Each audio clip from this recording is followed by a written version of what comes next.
देखो, मैंने last lecture जब पढ़ाया था तभी आपको बताया था कि ये जो बायोटेक्नोलॉजी है, अगर आप इसके थोड़े टर्मिनोलॉजी और थोड़े इसके सीक्वेंसिंग फंक्शंस अगर आप इसके समझ लोगे, तो इससे ज़्यादा इंटरेस्टिंग और ईज़ीएस्ट कोई चैप्टर आपको नहीं लगेगा। तो लास्ट लेक्चर अगर आप नहीं देख के आ रहे हो तो प्लीज़ जाके देखो, 15 से 20 मिनट की वीडियो है जिसमें आपको मैं बायोटेक की सारी चीज़ें रिवाइज़ करवा दिया हूँ। क्यों? क्योंकि आज हम देखने वाले हैं बायोटेक के एप्लीकेशन। एप्लीकेशन मतलब वो जो बायोटेक हमने पढ़ा है, आखिर वो रियल लाइफ़ में यूज़ कहाँ पे हम कर रहे हैं, उसका एप्लीकेशन क्या कर रहे हैं, उसका यूज़ क्या है। तो वेलकम टू डे 19 जिसमें हम देखने वाले हैं, आज हमारा डे 19 जिसमें हम देखने वाले हैं बायोटेक्नोलॉजी एंड इट्स एप्लीकेशन के बारे में। सबसे पहले स्टार्ट करते हैं इस चैप्टर के इंट्रोडक्शन से, ठीक है? जैसा कि लेकिन नाम से ही आप समझ गए होंगे कि एप्लीकेशन है, मतलब इस चैप्टर में हम जानेंगे कि बायोटेक का यूज़ कहाँ-कहाँ हो रहा है। मतलब बायोटेक यूज़ कहाँ-कहाँ पे हो रही है, ठीक है? तो चलिए, सबसे पहला है इंट्रोडक्शन। सबसे पहला है इंट्रोडक्शन। देन इंट्रोडक्शन में ही कहा है कि बायोटेक्नोलॉजी अप्लाइज। बायोटेक्नोलॉजी क्या यूज करती है, क्या अप्लाई करती है? RDNA technology. आरडीएनए टेक्नोलॉजी क्या है? मैंने लास्ट लेक्चर में आपको बताया ये rDNA technology is nothing but recombinant DNA technology. Recombinant DNA technology, ठीक है? किसके लिए? For human welfare. Human welfare के लिए ये रिकम्बिनेंट डीएनए टेक्नोलॉजी हम यूज करते हैं। कहाँ-कहाँ यूज़ करते हैं, ज़रा उसको भी हम लोग हाइलाइट कर लेते हैं। पहला, it is used in medicine, agriculture, industries and environment, ठीक है? तो इतना चीज़ अगर यूज़ हम कर रहे हैं इतनी जगह पे, तो ऑब्वियस बात है कि यार अच्छी खासी बेनिफिशियल तो हो ही रही है ह्यूमन के लिए, है ना? आज के अगर आप 2 मिनट अपनी लाइफ को ठहरा के देखोगे ना, तो आज के समय में बिना बायोटेक के हम रह ही नहीं सकते। रह इन द सेंस कि आप कुछ ना कुछ यूज़ कर रहे हो, तो बायोटेक का यूज़ हो ही रहा है। जो आप खा रहे हो या फिर एक दवा ले लो, एंटीबायोटिक्स ले लो, कुछ भी ले लो, ठीक है? सेकंड पॉइंट हमारा कहता है कि बायोटेक्नोलॉजी इन मेडिसिन। अब हम बात करेंगे कि बायोटेक्नोलॉजी मेडिसिन में क्या-क्या हेल्प कर रही है। तो मेडिसिन में सबसे पहले हम देखेंगे, तो पहला हम यहाँ पे हाइलाइट कर देते हैं कि मेडिसिन में क्या हम यूज़ करते हैं? Recombinant insulin. Recombinant insulin. देखो, आप सभी को पता है कि हमारे यहाँ इस टाइम पे इंडिया जो है वो लीडिंग है। किस चीज़ में लीड कर रहा है? गलत चीज़ में लीड कर रहा है। किस चीज़ में? डायबिटीज़ टाइप 2 में। डायबिटीज़ टाइप 2 में। टाइप 2 को हमने क्या नाम दिया था? आप हेल्थ एंड डिजीज़ चैप्टर जाके देखोगे तो वहाँ पे हमने बताया है डायबिटीज़ टाइप 2 है हमारा कि डायबिटीज़ मेलाइटस। डायबिटीज़ मेलाइटस, और इसी को आम भाषा में हम लोग शुगर यानी कि मधुमेह कहते हैं। होता क्या है कि इसमें इसमें किसी भी पेशेंट जो इससे ग्रसित होता है, उन पेशेंट्स में हमेशा बॉडी के ब्लड में ब्लड शुगर लेवल हमेशा स्पाइक रहता है, हाई रहता है। ऐसा क्यों होता है? क्योंकि उनमें इंसुलिन या तो प्रॉपर मात्रा में नहीं रिलीज़ हो रही है, पैनक्रियाज़ निकाल नहीं पा रहा, या तो मतलब कि उतना अमाउंट नहीं निकल रहा है जितना रिक्वायर्ड है, ठीक है? तो होता क्या है, हम इसे प्रोड्यूस करवाते हैं by using recombinant DNA technology. इसका प्रोसेस सारा मैंने पिछले लेक्चर यानी कि एप्लीकेशन ऑफ उसमें principle and process of biotech में हमने वहाँ पे पढ़ा दिया है, ठीक है? सेकंड कह रहा है कि जीन इंसर्टेड। हम करते क्या है, जो हमारा इंसुलिन प्रोड्यूसिंग जीन होता है उसको हम इंसर्ट करते हैं किसके अंदर? इंसर्ट करवाते हैं उसको हम ई कोलाई, हमारा जो इर्सिनिया कोलाई है। उसके बाद हम क्या करते हैं, यूज़ करते हैं टू ट्रीट डायबिटीज़, ताकि ये जो टाइप 2 डायबिटीज़ है, इंसुलिन का इंजेक्शन हम दे के उनको हम उनका body blood sugar level balance कर सकें। और याद रखना, इसमें हम चीज़ ये भी देखते हैं कि यहाँ पे कोई भी एलर्जिक रिएक्शन ना हो। अगर इसको आप ज़रा भी लास्ट लेक्चर देख के आ रहे हो, तो वहाँ पे याद रखना एक स्टेप था सेलेक्टेबल मार्कर, ठीक है? सेलेक्टेबल मार्कर, वहाँ पे ये चीज़ बड़ी काम की होगी, जहाँ पे हमें पता चलता है कि आखिर एलर्जिक रिएक्शन वहाँ पे ना हो। क्या रिकम्बिनेंट ने एक्सेप्ट किया है रेसिपिएंट ने, हुआ है कि नहीं, वो सारी चीज़ें हम उसमें देख लेते हैं। सेकंड हमारा कहता है कि आखिर इसका ये बायोटेक का जीन थेरेपी में क्या यूज़ है? जीन थेरेपी में हम क्या करते हैं? देखो, होता क्या है, एक बार इसको मैं हाइलाइट कर देता हूँ। Gene therapy. जीन थेरेपी में क्या है, देखो, समझो बात को कि ऐसे क्रोमोसोमल डिसऑर्डर्स जो क्या है, जेनेटिकल डिसऑर्डर कॉज़ कर सकते हैं। तो होगा क्या, हम करेंगे क्या, उस डीएनए का और जो पर्टिकुलर सीक्वेंस हम उसे खोलेंगे, जो डिफेक्टेड जीन होगा उसको हम कट करेंगे, काट के हटा देंगे, ताकि जो डिफेक्टिव प्रोटीन बनेगा बॉडी को जो डिफेक्ट कर रहा है, वो हम उससे बच सकते हैं। उसी प्रोसेस को हम कहते हैं जीन थेरेपी। तो इसलिए जीन थेरेपी कैसे होती है? पहला, करेक्शन ऑफ जेनेटिक डिफेक्ट। इसमें हम क्या करते हैं, जेनेटिक डिफेक्ट को सही करते हैं और नॉर्मल जीन से हम रिप्लेस करते हैं बाई डिफेक्टिव जीन को। मतलब जो नॉर्मल जीन होता है हम डिफेक्टिव जीन को नॉर्मल जीन मतलब डिफेक्टिव जीन हटा के नॉर्मल जीन को बस छोड़ देते हैं। इसका बेस्ट एग्जांपल आपको देखने को मिलेगा, आपकी जो एनसीईआरटी में भी दिया है, इसका बेस्ट एग्जांपल है हमारा ADA deficiency treated by gene therapy. अब ये एडीए डिफिशियंसी है क्या, उसको जान लेते हैं।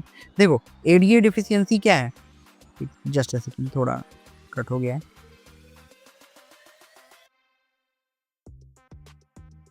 देखो एडीए डिफिशियंसी है क्या, इसको हम लोग पहले देख लेते हैं। Just a second. देखो होता क्या है, ये एक तरीके की मेटाबॉलिक डेफिशिएंसी है। हाँ ठीक है, ये एक तरीके की मेटाबॉलिक डेफिशिएंसी है जिसमें होता क्या है कि पहली चीज एडीए जान लो है क्या। एडीए का फुल फॉर्म होता है एडिनोसिन डीएमिनेज। ठीक है, अब होता क्या है कि ये जो एडिनोसिन डीएमिनेज है ना, ये एक तरीके का मेटाबॉलिक डिसऑर्डर है जो क्या कॉज कर जो होता है क्यों है, जो कि म्यूटेशन आपके एडीए जीन में म्यूटेशन मैंने पढ़ा है एक पर्टिकुलर चैप्टर, एक अलग से सेपरेट चैप्टर ही पढ़ाया था कि कभी-कभी सडन चेंज हो जाए डीएनए में या फिर क्रोमोसोम में और वो परमानेंट रह जाए। तो एडीए जीन जो है उसमें म्यूटेशन आ जाए, ठीक है? और एडीए क्या है, ये एडिनोसिन डीअमीनेज जो जीन है, इसमें म्यूटेशन आ जाए तो ये क्या हो जाता है, एक तरीके का मेटाबॉलिक डिसऑर्डर हो जाता है, ठीक है? जो क्या लीड करता है, जो लीड करता है एससीआईडी, सीवियर ये इम्यूनोडेफिशिएंसी, ठीक है? ये आपका immunodeficiency severe immunodeficiency disease cause करता है, जिसके बारे में आप इधर देख सकते हो। देखो यहाँ पे ये देखो यहाँ पे इवन दिया भी है सीवियर कंबाइंड इम्यूनोडेफिशिएंसीज जो आपका है ये इससे कॉज हो सकता है। अब इसमें आपको जानने वाली बात ये है कि एडीए, अच्छा सबसे इम्पोर्टेंट बात ये आपको याद रखना है कि इसका एग्जाम्पल एनसीईआरटी का है, तो ये बहुत इंपॉर्टेंट बन जाता है, तो इसको आप हमेशा याद रखना, ठीक है? जस्ट अ सेकंड, एक मिनट, थोड़ा ये मिसमैनेज हो गया। नेक्स्ट हमारा सी हमारा मॉलिक्यूलर डायग्नोसिस। मॉलिक्यूलर डायग्नोसिस मतलब हम मॉलिक्यूलर लेवल पे उसको जांच कर सकते हैं, देख सकते हैं ना, कैसे? Bye early detection, early disease detection हम लोग कर सकते हैं। किस टेक्निक से? पीसीआर, पॉलीमर चेन रिएक्शन, जो हमने लास्ट सेशन बता दिया। कैसे क्या करेंगे, डिटेक्ट करेंगे डीएनए सीक्वेंस को, और जहाँ भी जो भी डिफेक्टेड डिजीज जीन होगा उसको हम डिटेक्ट कर लेंगे, ठीक है? एलिजा, एलिजा टेस्ट क्या होता है, ये भी क्या कर डिटेक्ट, एलिजा क्या डिटेक्ट करता है, एंटीजन या एंटीबॉडी डिटेक्ट करता है, ठीक है? ये है क्या, इसको जान लीजिए। एलिजा का फुल फॉर्म, एलिजा का फुल फॉर्म क्या है? यह है एंजाइम लिंक्ड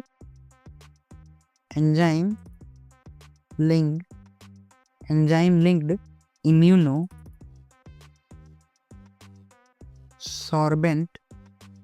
सॉर्बेंट ऐसे, ठीक है?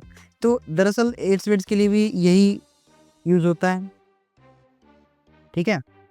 तो नेक्स्ट है हमारा थर्ड पॉइंट है हमारा बायोटेक्नोलॉजी इन एग्रीकल्चर। आखिर ये बायोटेक्नोलॉजी एग्रीकल्चर में क्या हमें हेल्प करता है?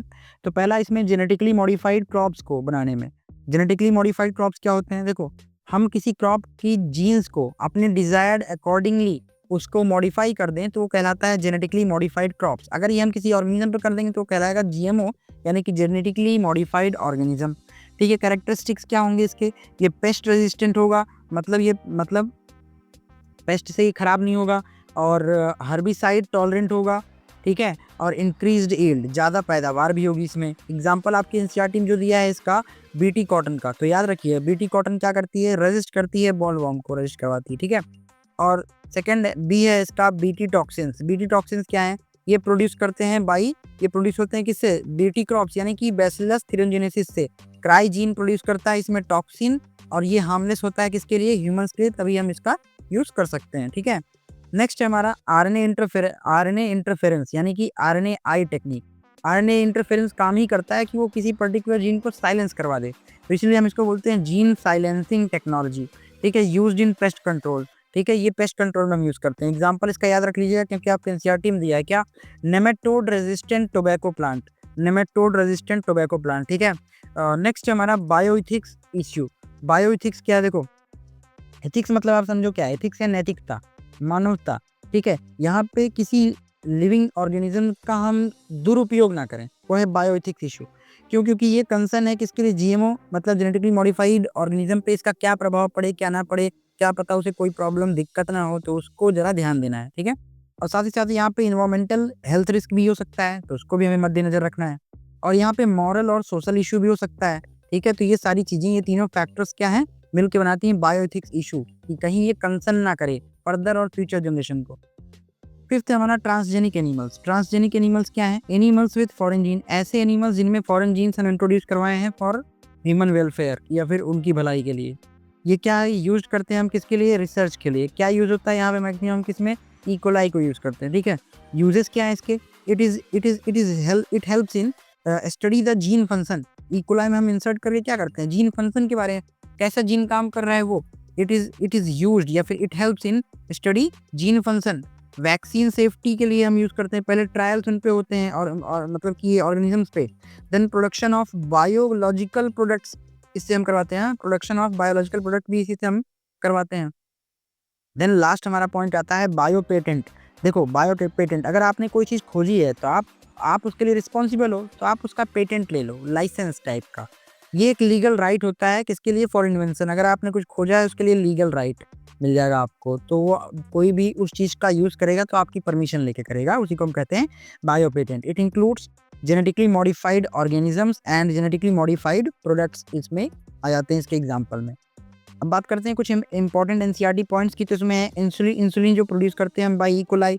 एडीए डेफिशिएंसी हम ट्रीट करते हैं by gene therapy. BT cotton जो होता है वो रेजिस्ट करता है बॉलवर्म को। और आरएनए आई जो मतलब कि इंटरफेरेंस आरएनए जो होता है वो साइलेंस करता है किसी जीन एक्सप्रेशन को जो हमारे डिजायरेबल नहीं होते।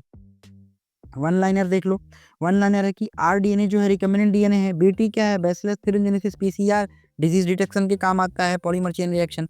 आरएनए आई जो है ये इंटरफेरेंस जो कि डीएनए साइलेंसिंग जीन है, ठीक है। आइए कुछ क्वेश्चंस देख लेते हैं इसका। पहला क्वेश्चन है कि रिकम्बिनेंट इंसुलिन जो होता है वो प्रोड्यूस कौन करता है? रिकम्बिनेंट इंसुलिन इकोलाई की से हम प्रोड्यूस करवाते हैं। एडीए डेफिशिएंसी किससे ट्रीट हम करते हैं? By gene therapy. पीसीआर का यूज हम कहाँ करते हैं? For disease diagnosis. और बीटी टॉक्सिन्स किस इज फॉर्म फ्रॉम, किससे बनते हैं बीटी टॉक्सिन्स? बैक्टीरिया से। और फिफ्थ है हमारा बीटी कॉटन जो है वो रेजिस्ट करता है। रेजिस्ट टू किससे रेजिस्ट करता है? बॉलवर्म से रेजिस्ट करवाता है। और आरएनए इंटरफेरेंस क्या काम करता है? ये जीन साइलेंसिंग का काम करता है। Then transgenic animals are used for, transgenic animal किस लिए किस चीज़ के लिए यूज होते हैं? For the research purpose. For example इसका क्या है? इकोलाई। एलिजा जो है क्या डिटेक्ट करता है? ये बॉडी के एंटीजन एंटीबॉडी को डिटेक्ट करता है, ठीक है। नाउ नेक्स्ट है क्राइजीन। क्राइजीन आर प्रेजेंट इन, क्राइजीन किस में पाया जाता है? हमें बैक्टीरिया में। और last but not the least हमारा है बायो पेटेंट। आखिर बायो पेटेंट क्या है? Bio patent gives legal rights. किस चीज के लिए लीगल राइट्स देता है bio patent? For your invention. Hope so आपको ये आज का एप्लीकेशन ऑफ बायोटेक अच्छा लगा हो। मैं बार बार कह रहा हूँ, इसको देखने से पहले आप एक बार प्रिंसिपल एंड प्रोसेस वाला लेक्चर देख लो, आपको ज़्यादा मजा आएगा। मिलते हैं आप सभी से नेक्स्ट डे नेक्स्ट टॉपिक के साथ। Till then stay healthy.